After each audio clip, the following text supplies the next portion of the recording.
someone, you should let them know. Oh, the light that you give me will ever glow.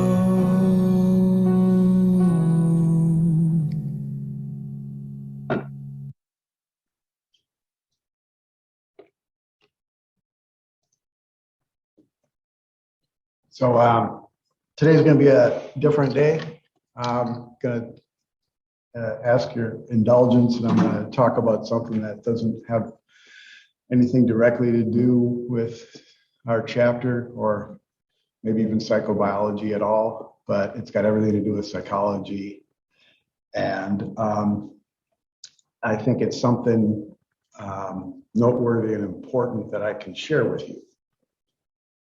So this is always a difficult thing for me to talk about. This is a difficult week and for me. In addition to losing a friend a few years ago, tomorrow. I just this anniversary that I'm going to talk about today also is mixed up with that student that I lost. I told you about earlier this semester when that student died tragically here in the pedestrian accident, that I lost a student 10 years ago. And I gave this talk that I'm about to give that last day of class that I saw her. And then the next day she died. That weekend she died, a few days earlier. Anyway, a couple days later, she was struck and killed in an accident. So it's always just kind of a tough time for me. So bear with me, please. I'm going to record the lecture that I would have given today, and I'll post that. And I will prepare and post the lecture that I would have given to you on Monday. So I told you a few weeks ago that I was toying with giving you the whole week off next week, and I will do so. So yeah. So and then Wednesday is just a given. Wednesday just the university needs to just extend. Everybody takes Wednesday off. We just need to make that part. People need to travel. We have people that travel. So Wednesday's off, and then it's Friday, of course. So anyway, I only see you 3 more days after this. We have just 3 days of class after we part today. Should I lose time at the end? I want to just wish you well next week, and I hope you'll be able to spend it with people that you are close to and love, and have a great week. And I know you got something due this weekend before you head off for wherever you're going, and I'm looking forward to seeing those creative endeavors of yours. So if you haven't already gotten that done, don't forget that before the end of Sunday. Okay, so you might not yet have any clue what I'm talking about here, but you will very shortly. So I'm going to tell you about these 2 friends of mine, and the first one I want to talk to you about is Vern.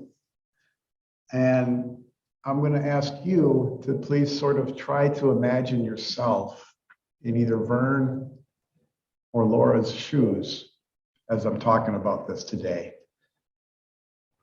This is Vernon. I don't know how old he is here, but I'm going to, he's somewhere probably about 20 or something. So when Vernon was 19,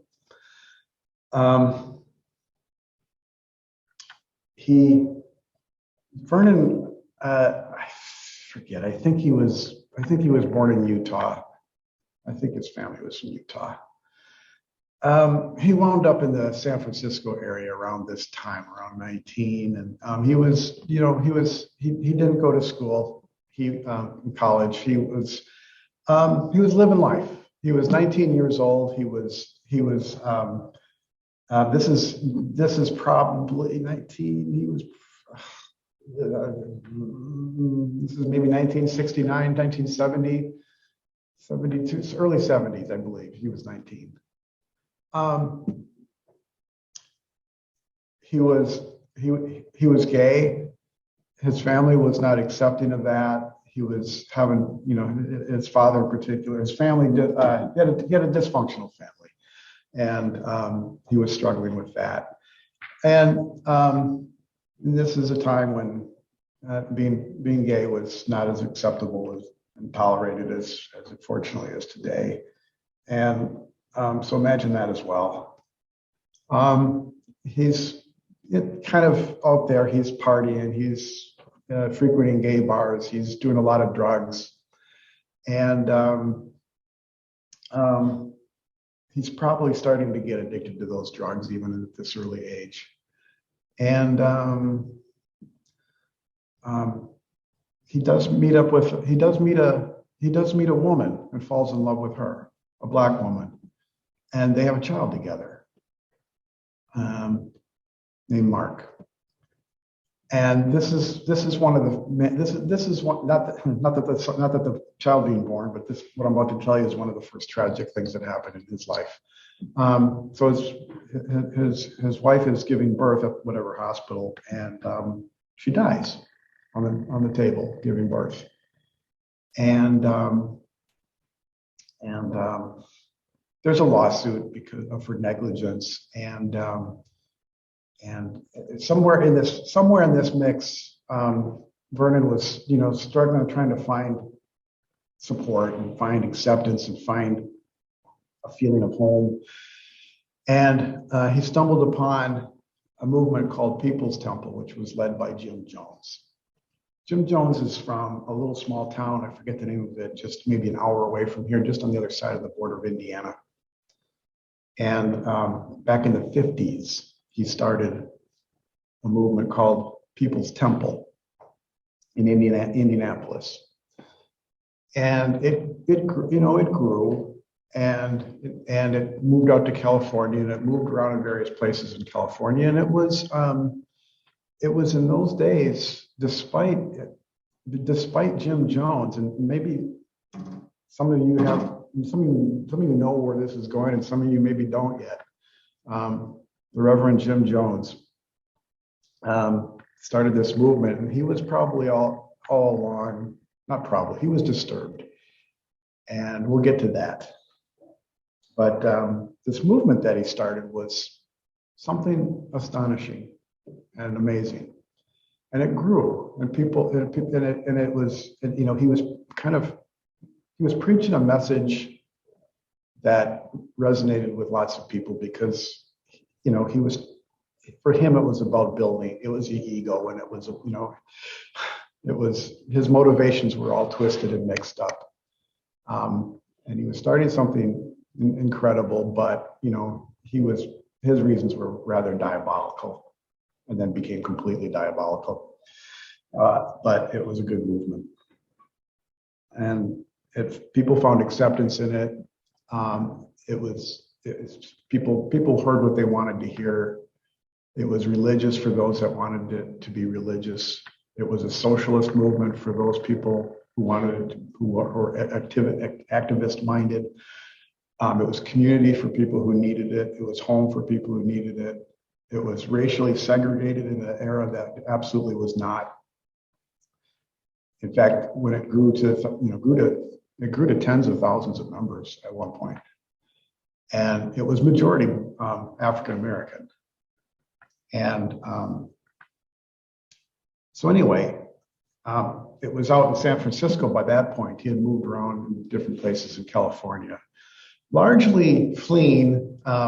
Each time he left a plate where it was because people were getting justifiably suspicious of some of his motivations and what was going on. And so his reaction was to move somewhere and, start sort of, fresh where people didn't know. And so anyway, it was out in San Francisco around this time in the early 70s, and Vernon got involved with it. So back to him having this child and losing his wife on the operating table, and he had been in and out of the temple by this point. The temple was, Jim Jones was, his message was clean sounding, drugs and alcohol were not accepted, and Vernon was, he was kind of humorously living a double life, that is, by his own account, sneaking off and partying and doing the club scene and drugs and alcohol and then and so on, and then going back and doing the temple stuff. And I don't remember all the timing of things, but anyway, when he had this trauma, lost his wife, he was out of the church at that moment and contacted Jim Jones, and Jim Jones said, yes, see what happens when you leave. You need to get back here right now. And he was crushed and lost, and he went back. And Jim Jones wanted him back because he knew that there was a lawsuit, maybe $1 million lawsuit for negligence if Vernon won the case. And he did not. The jury of all white people accepted the medical team, the hospital's simple explanation for why she lost her life unattended. She was so black that they didn't notice that she was losing blood. That was she didn't get pale enough, like people would get pale when you lose blood. She was so black that they couldn't tell she was hemorrhaging and losing blood. So she died. Anyway, so this is one of the first traumas that he has as a young man. And I was a single parent to this newborn, and still struggling with drugs and alcohol and his gay identity, and now just to add a little bit of extra trauma to this, somewhere along the way, he never told me when, somewhere along the way he contracted AIDS, and he became an AIDS survivor. And if this doesn't yet all sound tragic enough, now I want you to flash forward from 19. He's 25 years old now. He's 25 years old, and on this day, a little bit later than right now in the day, he found himself laying in the jungle in Guyana, South America, bleeding to death. 3 gunshot wounds fired at him point blank while he was on a little tiny plane trying to flee a place called Jonestown, a community that People's Temple had developed in the middle of the jungle, 150 miles from anywhere, a 24-hour boat ride from the capital of Guyana, Georgetown. And he was shot 3 times, and he's laying in the weeds,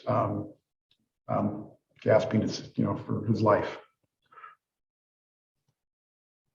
A U.S. congressman that he was hoping to flee with, who was down there investigating on the behalf of concerned family members of this movement.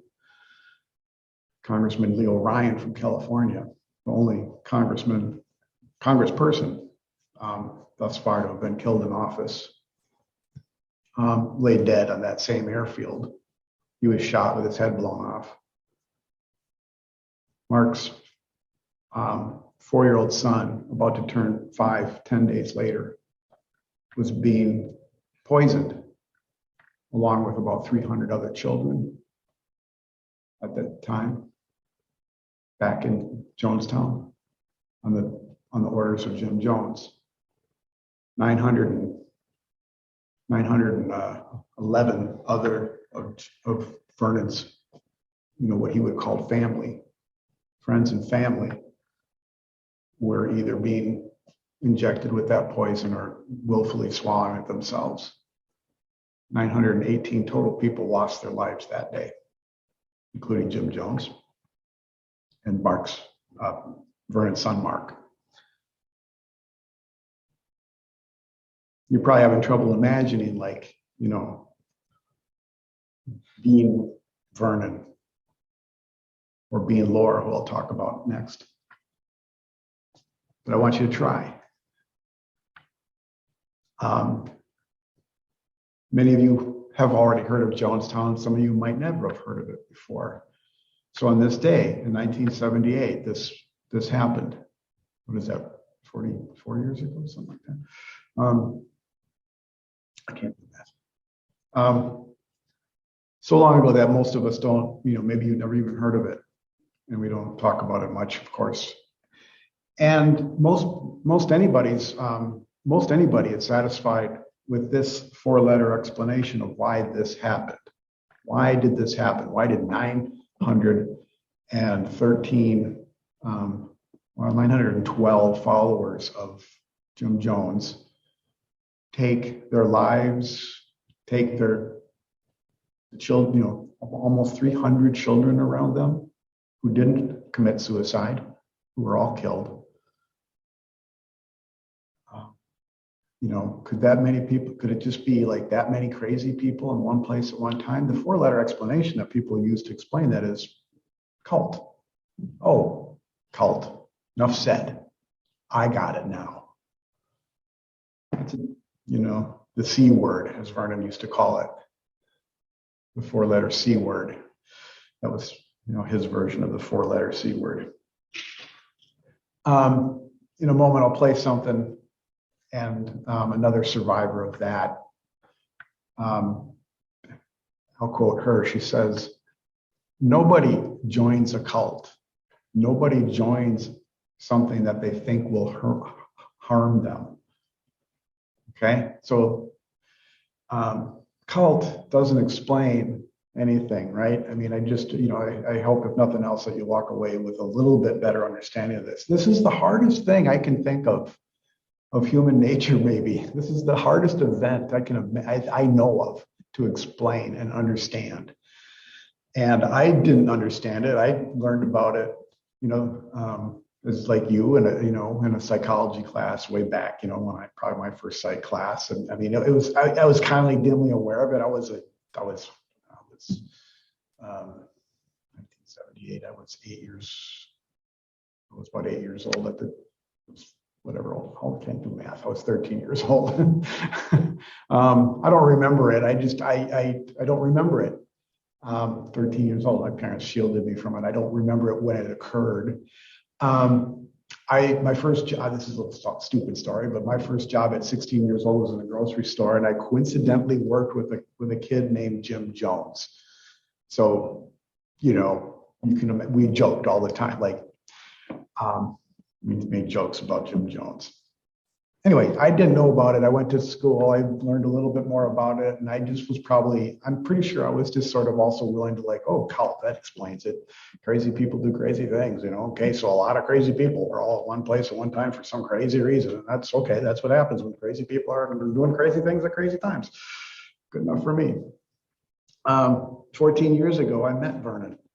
And he came and spoke to my students, and he did so several times, and he introduced me to another survivor, Laura, and I'll get to Laura in just a second. So anyway, we'll say more about People's Temple, and I'll say more about the tragedy on that day in a moment. But let me let you hear from Vernon himself. That's him with his son, probably about your age. That looks very shortly. That's probably down in Guyana. Vernon went down in Guyana in 1978, March 19th, on his birthday. He arrived in Jonestown on his birthday, and by the end of the year, this tragedy occurred. He got there and he recognized Jonestown for what it was. He thought of it as a prison camp, and he wanted immediately to get out. And ever since arriving, he desperately wanted to get out. And he was trying to get out that final day when he was shot 3 times on that plane by Jim Jones's thugs who went to, they killed the congressman as he was leaving with his team of reporters and concerned family members and a handful of defectors like Vernon who were trying to get out of there. 5 people were shot on that airstrip. And obviously Vernon survived. So anyway, this is a news clip from more recent years. Vernon wound up in Hawaii, and that's why I met him. That's how I knew him. He lived on Maui, the island next door. And he came over, and anyway, I'll let you learn more about Vernon. He called it a dream. They called it utopia. Vernon Gosney was 25 years old when he arrived in Jonestown with his 5-year-old son. But Gosney would soon realize what many others did not. Jonestown would not save them. Jonestown would end them.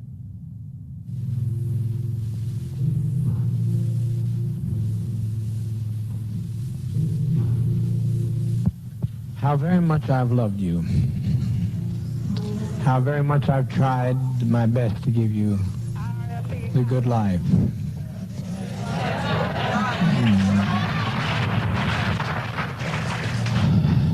November 18th, 1978. That haunting voice as if in a trance. For nearly an hour, Jim Jones, the man who called himself God, drew his followers to their final moments. We've been so betrayed. We have been so terribly betrayed. This is Kuan Yin, goddess of compassion and mercy. In order to be free, I had to forgive him.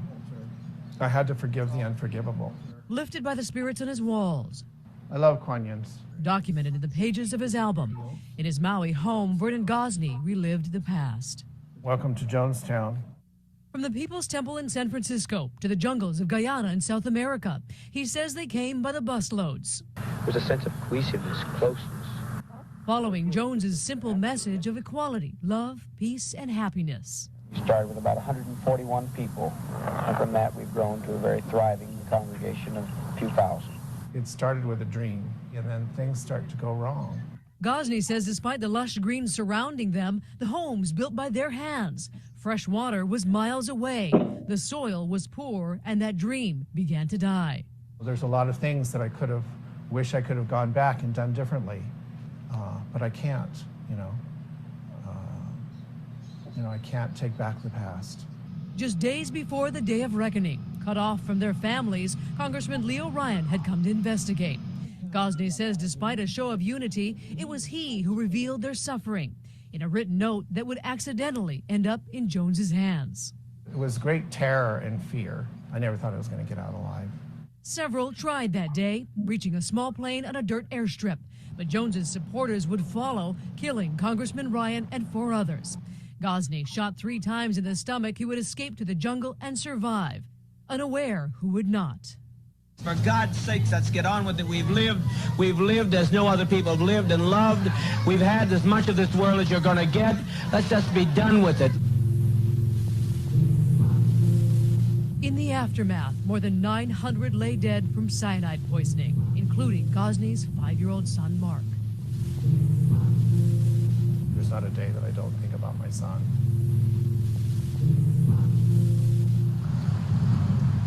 This is where I came to heal. The spirit, it's, all the people that I've met here, and I've been embraced here. He moved to Maui in 1982 to follow a spiritual group that eventually fell apart, but it led him to the place that would help to heal his heart and mind. So these are my lovebirds. There's a certain squawk when they call to other birds. Surrounded by beauty, successful in therapy, happily retired after 30 years on Maui's police force. It's been a very long journey. Gosney says decades after Jonestown, he's finally created the light to conquer the darkness of his past. I don't deserve to be here more than anybody else, but I am.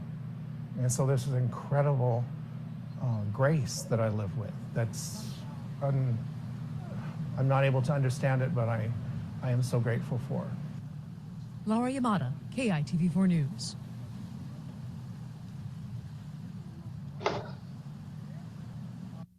So that's Vernon. And,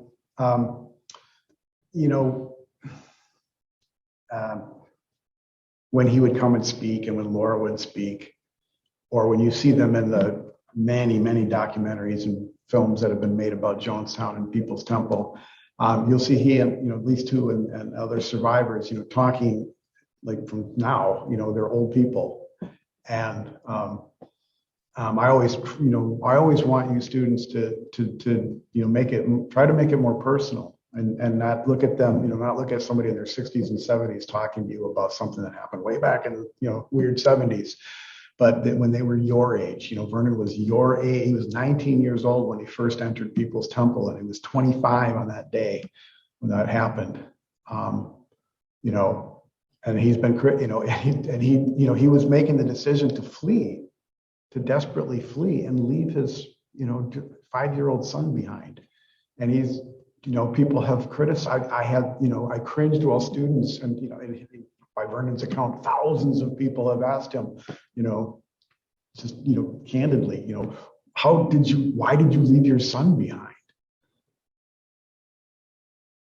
I mean, can you imagine?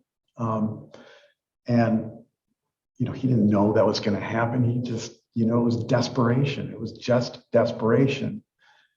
Just get out and try to clear your head and just somehow get your son out. And then there's other factors. I mean, one of the nefarious things that Jim Jones did, that, one way that he implemented this, one of the many ways that he brilliantly implemented this control over people was by dividing them.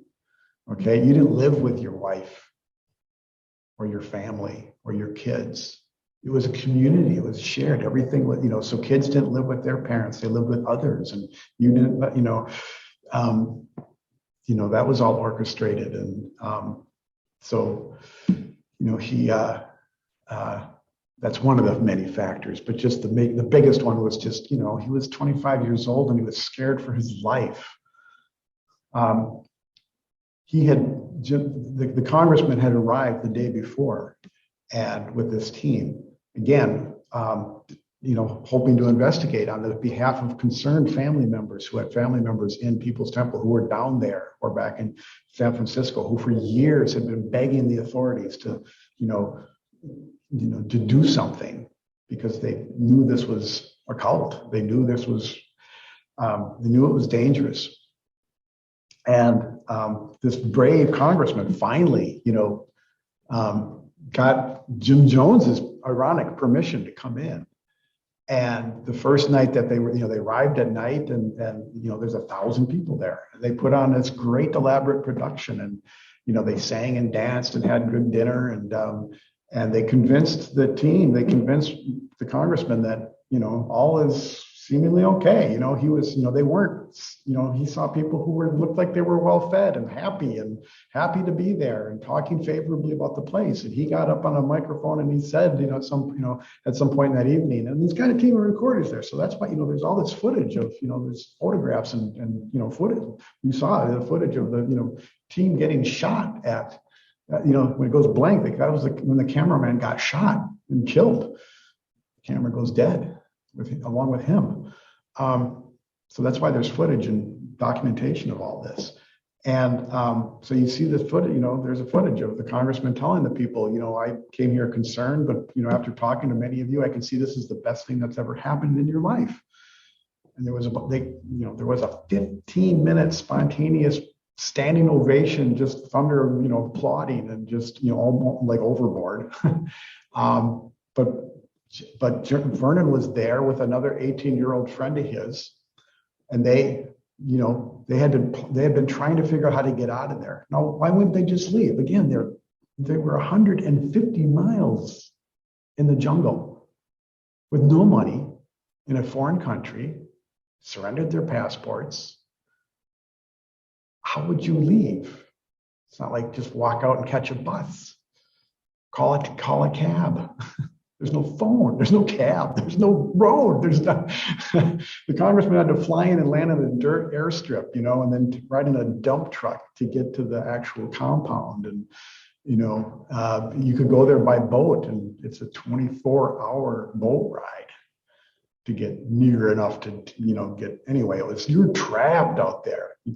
He and others would say there was one road into Jonestown and it only went in. There was no road out. So anyway, let's talk about Laura. Laura, a little bit older than Vernon. Laura grew up in Washington, D.C. area, and she was a 60s kind of hippie. She was all of her adult life. She was an activist. She grew up in she saw, the Kennedys get shot and killed, and Martin Luther King and Edgar Meggers, and she grew up in the turbulent. She came of your age in the 60s. She protested Vietnam. She got maced. Protesting. Vietnam War. She was an activist all of her, adult life. She joined up with the Black Panthers for a while. And in a moment, I'll play a little video of her telling her a little bit about her story. And she wound up in California. She wound up in People's Temple, and she loved it. It was the time of her life, she says. She still would say that. She still said that until she died. She loved Guyana. She loved being down there. She got down there exactly a year before Vernon. She had been down there a whole year longer than him. She wasn't an insider. Jim Jones had a ring of insiders who helped him implement this control, but she was like she was in the outer inner circle, and she was a trusted, she was a respected sort of leader of things. And so she was the capital of Guyana is Georgetown. And, she had like positions of responsibility for many times. She was, they had an office in Guyana, in Georgetown, where they would, they built the whole community out there. They got permission from Guyana. They basically gave them this land out in the middle of the jungle, and they clear cut it. They made a community. They didn't, Jim Jones didn't go down there to die. He was twisted and demented, and he was constantly toying with suicide. And, he maybe was, I don't know, who knows what was going on in his brain, but he did start this movement, and the movement had a mind too, and a movement, it was a great thing. And they built, there was 1,000 people living there until that last day. Those people didn't go down there to die. You don't join a cult, hey, come along with us. We're going to go down to Guyana and build a big place and then kill ourselves. You with me? Nobody would do that. So she was there and she loved it. So she was down there. She was not in Jonestown. 2 weeks earlier, Jim Jones had asked her to go back to Georgetown and work there. And live and work there. So she had been there, they order supplies and receive people. And he probably, the whole time he knew the congressman was, asking to come. And, he was trying to surround, okay, if and when the congressman gets there, I want to make sure that good people are there that are positive, that will, put on a good impression. And Laura was one of those people. She loved People's Temple. She loved Guyana. She still cries if she was here right now, she'd be crying, talking about how much she loved Guyana. So let her tell you a little bit more about herself. Now, the quality of this is pretty bad. They're interviewing her outside. There's lots of wind noise, so it's a little bit hard to hear sometimes.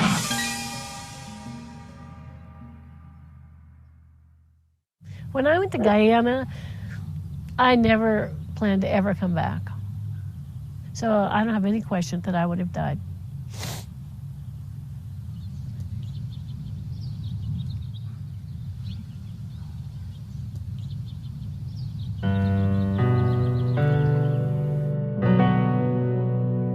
I was never religious in my whole life. I wasn't that interested in pursuing why. All I knew is that, I had stuff to do in my life. And so I just pursued doing what I needed to do. In 1970, I was divorced from my husband. I came out to California to kind of calm down a little bit and figure out next steps in my life. When I moved into San Francisco, within 3 days, I went up to see Jim Jones in Redwood Valley. And so my life took a whole other direction. He had this totally interracial family. He was always at the front, the front lines of any kind of issues that had to do with racial integration and stopping prejudice.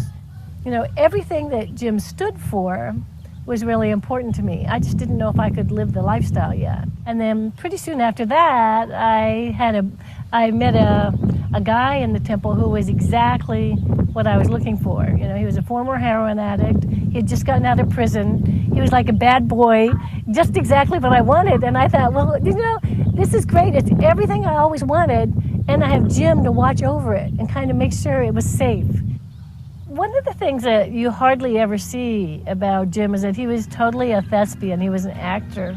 And when he gave, at any meeting, he would be, totally political and totally religious. People would just pick the part that made sense to them. Because he followed politically where I was, I really felt that's where his heart was. He wanted to make people actually have what they needed on earth, have a heaven on earth. we started getting the reports in, the Guyanese Defense Force and on the radio saying, okay, well, they found 300 bodies. And so we were hoping that, the other, 700 people had escaped. And then it turned out that everybody had killed themselves. And what he told people is that we were in a developmental stage in Jonestown, and what he wanted people to do is make a commitment for 2 years. I think at that point I bought that. But looking back, I think that's total garbage. I mean, I think he had no intention of ever letting anybody leave. Those of us who survived have learned so much. One thing we learned is we'll never trust any one individual. We saw the best people we met in our lives live in Jonestown and make a community that was wonderful. I can't imagine wanting to leave it. I never believed in God, but if possible, after November 18th, I even believed less. I lived the life of somebody who exalts life. And so, in a way, that's my religion. A bit about Laura.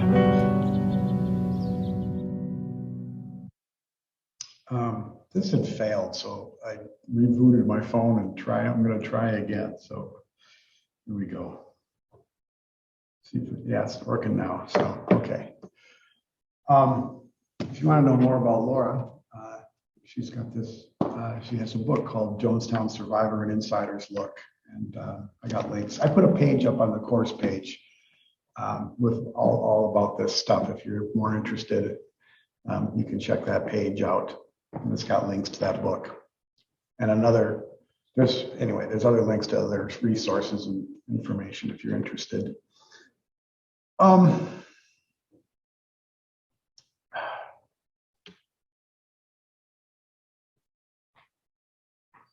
do I want to go next with this? I will steer you to it. There's, like I said, I've got probably a dozen recordings of documentaries and movies made about Jonestown, and some of them are just wonderful, and some of them are just dreadful and completely miss the point or get it all wrong. Or the very, very best one that I know of, the documentary made by PBS called Jonestown: The Life and Death of People's Temple, and a link to that on YouTube is on that page I put on the course page. And what's really clever about that documentary is that it doesn't have any reenactments. I mean, some of the documentaries, they reenact things and it's like, oh, just dreadful. And or they have narrators who are dramatizing things and making an already completely dramatic thing like overly dramatic or mistakes. And anyway, this is just people. It's just, there's no narrator. It's just the people. And Vernon and Laura are both in it, and other survivors, and there's a handful of people that were there that survived, and then other members, and just, people. And it's not just about the horrific day. I mean, most all of us just only hear about the Jonestown massacre tragedy, November 18th, 1978. And like, okay, how did that happen? Okay, they're cult. Okay, they're all, crazy day, crazy times. Like I tried to say earlier, this was a movement that started in the 50s. I mean, it had been around for a long time. And all these hundreds, thousands of people that were in and out of the temple, the 1,000 that were down there at the time, all have a story, all have an individual reason for being there. And many of them were like you. Many of Vernon and Laura were about your age. They were there and they were very different. You heard now Laura's story and Vernon's story are completely different. They're friends. They respected each other, and yet they completely disagreed. Vernon got down there and hated it and saw it for a prison camp that he thought it was. Laura loved it. Still, to the day she died, was mourning the end of it. The first thing she did when she got back was join another cult called Synanon. Vernon joined another cult. Again, a four-letter word that doesn't explain anything. So anyway, this documentary does more than any other to help you understand it.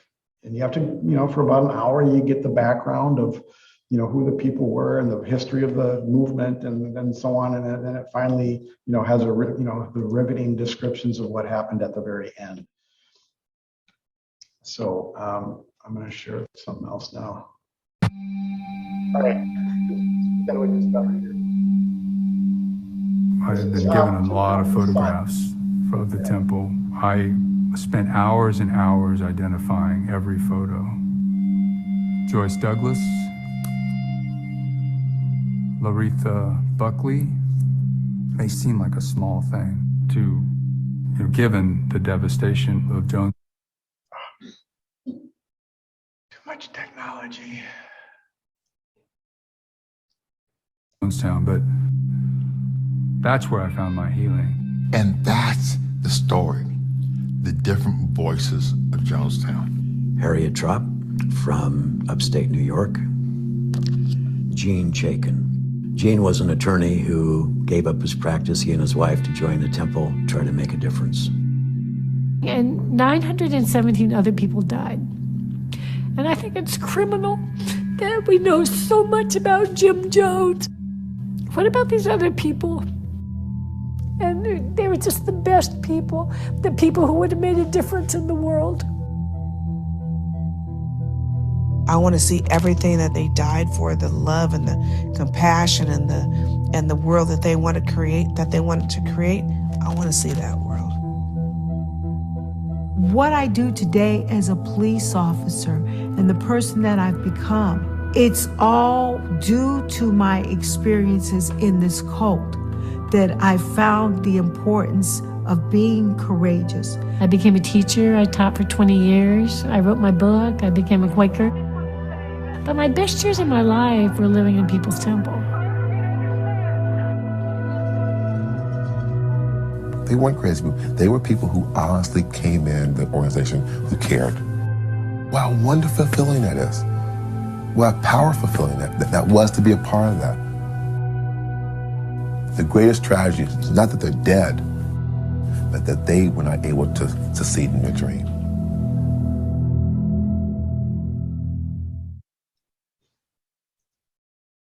So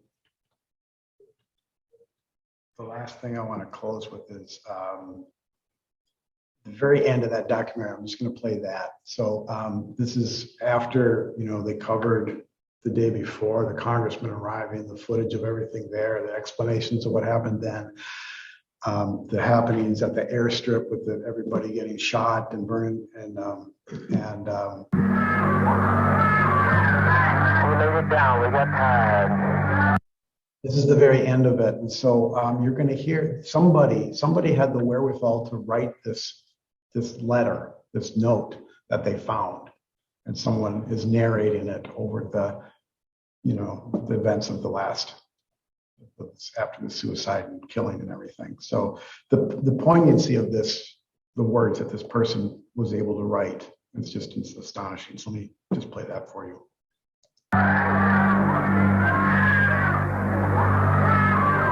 Infinite suicide within an act of revolutionary suicide protesting the conditions of an inhumane world.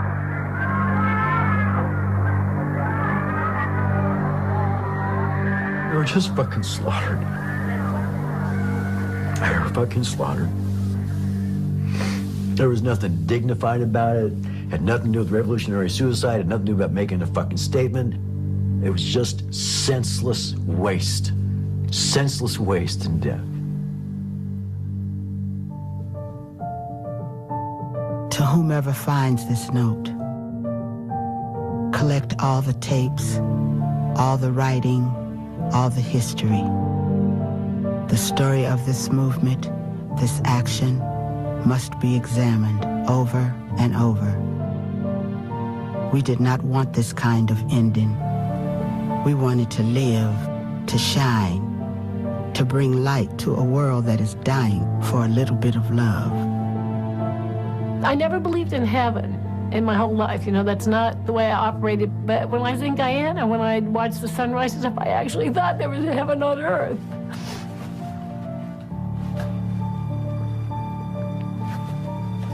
And now I can't believe in heaven anymore. There's quiet as we leave this world. The sky is gray. People file by us slowly and take the somewhat bitter drink. Many more must drink. I'm saddened because it didn't work out, because it just seemed so beautiful. And I'll say this about November 18th. I felt I'd lost a family, and I knew I had lost my children. A teeny kitten sits next to me watching. A dog barks. The birds gather on the telephone wires. Let all the story of this people's temple be told. We were people that we wanted to make a change. It's a shame it didn't happen. It might not never happen. But one thing I can say, at least we tried. And we didn't sit back and wait on the laurels of somebody else to try it. Yes, we tried it. Yes, it was a failure.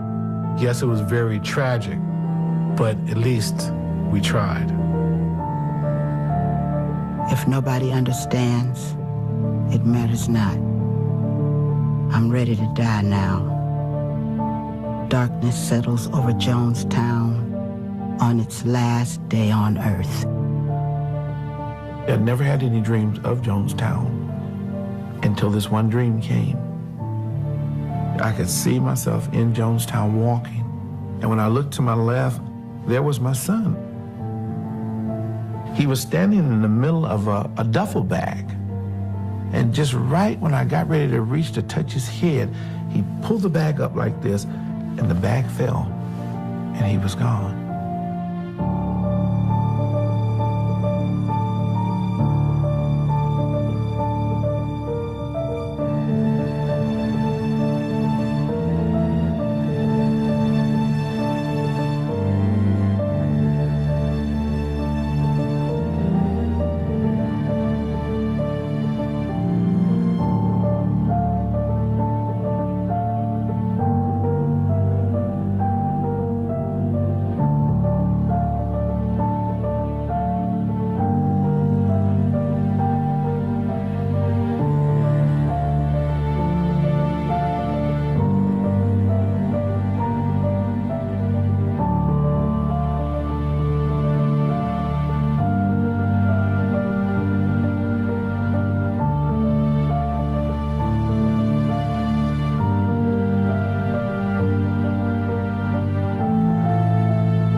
Be sure to be ready. So we're out of time. I'm always happy to talk about this if you ever want to. And again, if you're interested in this was just kind of a quick, but check out that page I put on a link on the homepage, and let me know if you want to talk about it anytime. So looking forward to your presentation soon, and I'm already looking forward to seeing you in a week from Monday. So enjoy your week off and your Thanksgiving.